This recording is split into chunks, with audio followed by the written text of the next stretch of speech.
안녕하세요 여러분. 이번에는 유디트를 주제로 한 세 작품을 비교 감상하는 시간을 가지려고 합니다. 우선 작품을 먼저 보실까요? 카라바조의 유디트, 아르테미시아 젠텔레스키 유디트, 그리고 피터 폴 루벤스의 유디트입니다. 모두 바로크 시대 작품입니다. 유디트는 중세부터 르네상스를 거쳐 바로크를 지나 현대에도 제작된 오랜 시간 사랑받는 인물로 구약의 제2경전 혹은 외경으로 간주되는 유디기의 주인공입니다. 내용을 간단히 요약하면 이렇습니다. 아시리아의 왕 느부겟네살이 유대인의 도시 베툴리아를 포위하고 전투에 능한 장수 홀로페르네스를 보내 도시를 차지하려 합니다. 그때 이스라엘 백성들이 분연히 일어나 항전을 다짐하는 것이 아니라 질에 겁을 먹고 질 것이 뻔한 싸움이니 그냥 항복하자고 합니다. 하지만 당시 남편을 잃고 혼자가 된 아름답고 젊은 여성 유디트가 저항 한번 해보지 않고 굴복하려는 그들을 대신해 자신이 홀로페르네스를 상대하겠다고 하죠. 하느님이 우리를 지켜줄 것인데 무엇이 두려운가 라는 겁니다. 이 소식을 접한 홀로페르네스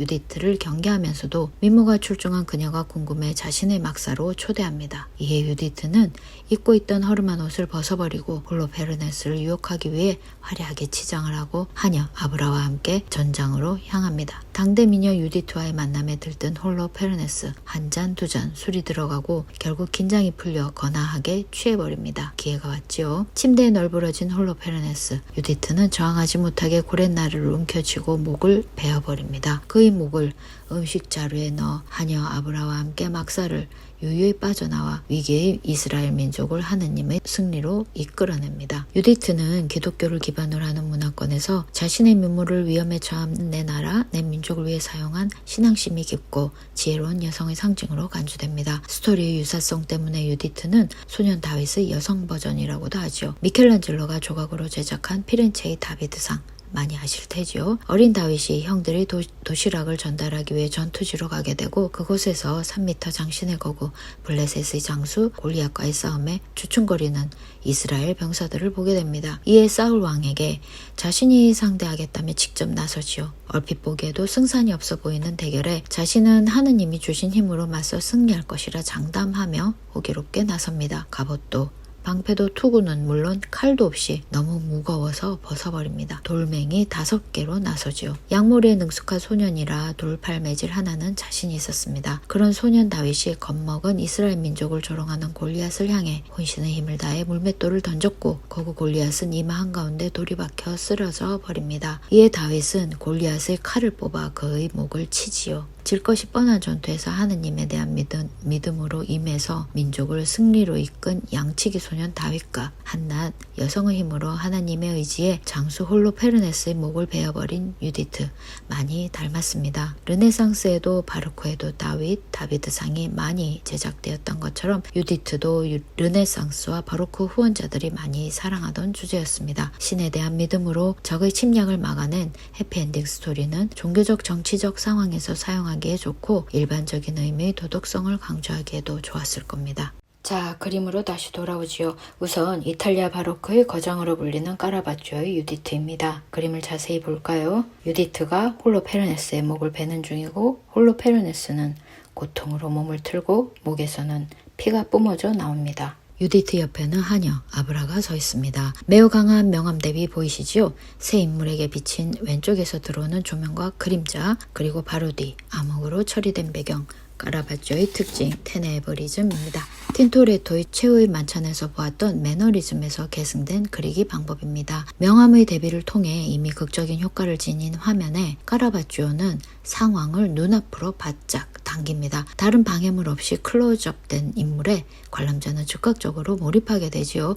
바로크가 필요로 했던 정서적, 감정적 호소를 강조하던 방식에 적합했고 그런 이유로 카라바조의 테네브리즘은 이후 플랑드르의 루벤스, 네덜란드 렘브란트, 스페인의 벨라스케즈 등 많은 화가들에게 영향을 주어 바로크 회화의 특징으로 자리 잡습니다. 자, 그림을 다시 보면 목을 자르고 있는 장면입니다. 르네상스 시기 보티첼리나 미켈란젤로 몸통을 뒤로 두었습니다. 혹은 조르조네나 크라나흐와 비교해보면 어떤가요? 이 시기에는 유디트에게 그리고 이스라엘 민족의 승리 라는 결과에 포커스를 두었습니다. 그러니 홀로페스는 잘 보이지도 않을 정도로 구석에 얼굴만 남아있습니다. 이와 달리 바로크의 까라바지오에서는 홀로페르네스가 먼저 눈에 띕니다. 유디트에 비해 움직임이 크고 관람자 쪽에 가깝게 배치되어 있습니다. 목이 잘리는 순간이라는 전대미문의 장면에 남자 주인공으로 등장하죠. 그것도 아주 리얼하게 바로 눈앞에서 벌어지는 광경처럼 그립니다. 피가 튀는 극한의 상황과 저항하는 비틀어진 몸, 유디트를 보기 위해 치켰던 눈, 그로 인한 이마의 주름, 긴장을 그대로 전달하는 바닥을 짚은 손,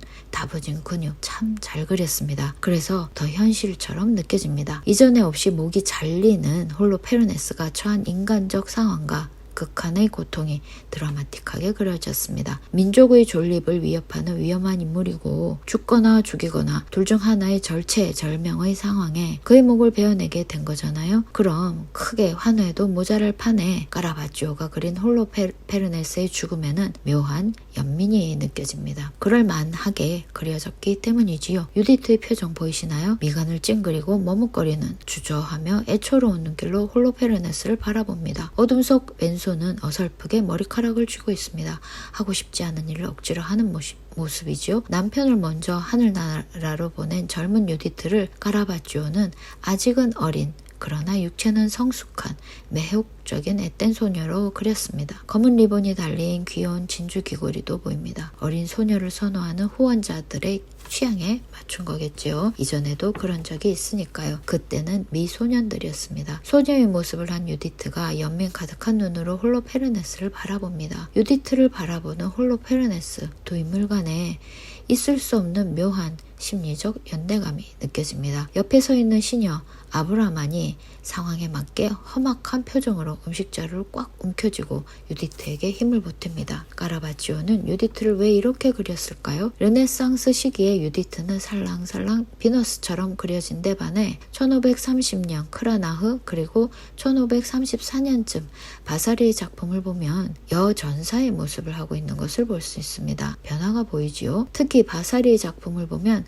까라바지오만큼은 아니지만 목을 베기 직전의 장면을 선택한 것을 알 수 있습니다. 물론 까라바지오의 작품에 비해 유디트는 여전히 압도적 위치를 차지하고 앳된 소녀가 아닌 근육질의 여전사로 그려졌습니다. 그러나 바사리 작품의 주인공이 유디트라면 까라바지오 작품의 주인공은 목이 잘리고 있는 고통스러운 홀로페르네스입니다. 이를 두고 사가들은 까라바지오 개인의 상황이 작품에 영향을 준 것으로 해석합니다. 까라바지오는 우리나라 예술의 전당에서 전시한 적이 있지요. 다른 바로크 거장에 비해 비교적 최근에 주목을 받게 된 화가입니다. 그의 본명은 미켈란젤로 멜시 다 까라바지오로 미켈란젤로 부오나루티와 이름이 같아 그냥 까라바지오라 불립니다. 1571년 밀라노에서 태어나 1610년까지 살았어요. 일찍 사망했습니다. 까라바지오는 이 작품의 제작 연도로 추정되는 1598년 혹은 1602년쯤에 로마로 건너왔고 기록이 정확하지 않습니다. 1600년에서 1606년까지 로마에서 폭발적인 성공을 거둡니다. 그런데 그 명성을 제대로 누리지 못하고 나폴리로 몰타로 시실리로 옮겨 다녔고 결국 1610년에 토스카니의 포르토 에꼴에서 생을 마감합니다. 기록이 없어서 정확한 사인은 알 수 없는데 해변에 변사체로 발견되었다는 의견과 아니다 알 수 없는 질병으로 사망했다는 설이 있습니다. 왜 사망했는지 정확히 알 수는 없으나 한 가지 분명한 사실은 까라바지오의 행실이 매우 좋지 않았다는 겁니다. 수차례의 폭력과 살인에 연루되었고 이로 인한 법원 기록이 있으니까요. 그에게 내려진 참수형을 피하기 위해 이리저리 거주지로 옮겨다니며 도피 생활을 했습니다. 그 과정에서 그의 재능을 아꼈던 후원자들이 도움을 주었습니다. 그냥 죽게 내버려두기에는 너무 잘 그렸거든요. 그러나 자신이 지은 죄는 자신이 아는 거죠. 자기 혐오가 있었다고도 하는데 도망자의 신분이니 불시의 습격이나 참수에 대한 불안을 늘 안고 살아야 했습니다. 하지만 타고난 성격이 그랬는지 도망 중에도 술과 여자, 연애를 즐기고 그런 가운데 싸움이 나면 지위고하를 가리지 않고 크고 작은 상해를 입혀 결국엔 후원자들조차 손쓰기 힘든 지경에까지 가게 됩니다. 르네상스의 이상적인 잘 그리기와는 또 다른 느낌으로 바로 내가 사는 삶을 그린 듯 현실처럼 잘 그려서 이탈리아 바로크 사실주의, 테네브리즘으로 당대 많은 화가들에게 좋은 영향을 끼쳤지만 그의 삶은 작품의 수준을 전혀 따라가지 못했으니 참으로 애석한 일입니다. 참수에 대한 두려움 때문에 참수 장면을 많이 많이 그렸습니다. 메두사, 세레자 요한의 목을 뱀, 세레자 요한의 목을 받는 살로메, 골리앗의 머리를 든 다윗이 대표적이지요. 그런 가운데 이 작품 홀로페르네스의 목을 베는 유디트는 대체로 메두사와 유사한 시기에 제작되어 참술 시리즈 중에 초기작에 해당됩니다. 목이 잘려 죽는 것에 대한 두려움을 안고 살았으니 유디트보다 홀로페르네스에 관심을 두는 것이 당연했던 걸까요? 이런 사정으로 까라바ggio의 홀로페르네스는 그 어떤 홀로페르네스보다 훨씬 고통스럽게 애초롭게 그려졌고, 이런 태도는 이후 까라바ggio가 말년에 그린 골리앗의 머리를 든 다윗에서도 확인할 수 있습니다. 잠시 볼까요? 테네브리즘으로 어둠이 가득한 가운데 조명을 받고 떠오르듯 등장하는 두 인물, 다윗과 골리앗입니다. 여기서 다윗이 머리채를 잡고 있는 골리앗, 이미 눈의 초점이 흐려지고 입은 벌어졌으며 목에서 피가 주르륵 흐르고 있습니다. 이 볼품없는 골리앗의 모델은 까라바ggio 자신입니다. 홀로페르네스에서 보았던 유디트는 이 작품에서 골리앗을 죽인 소년 다윗으로 옮깁니다. 내 나라, 내 형제를 위기에 빠뜨린 적군의 장수를 물리치고 이스라엘을 승리로 이끈 영웅의 기쁨과 안도의 표정이라고 보기는 힘듭니다. 유디트가 그랬던 것처럼 슬픔과 연민으로 가득합니다. 목이 잘려 사망한 늙은 골리앗을 바라보는 소년 다윗의 이 애처로운 표정 때문에 작품 속 다윗이 방탕과 무절제한 삶을 살았던 젊은 날의 까라바ggio 자신이 아닌가. 만약 그게 사실이라면 이 그림은 이중 자화상일 수 있다는 해석을 낳기도 합니다. 까라바ggio의 유디트는 여기까지입니다. 2부에서 아르테미시아 젠텔레스키와 루벤스의 유디트 만나보겠습니다.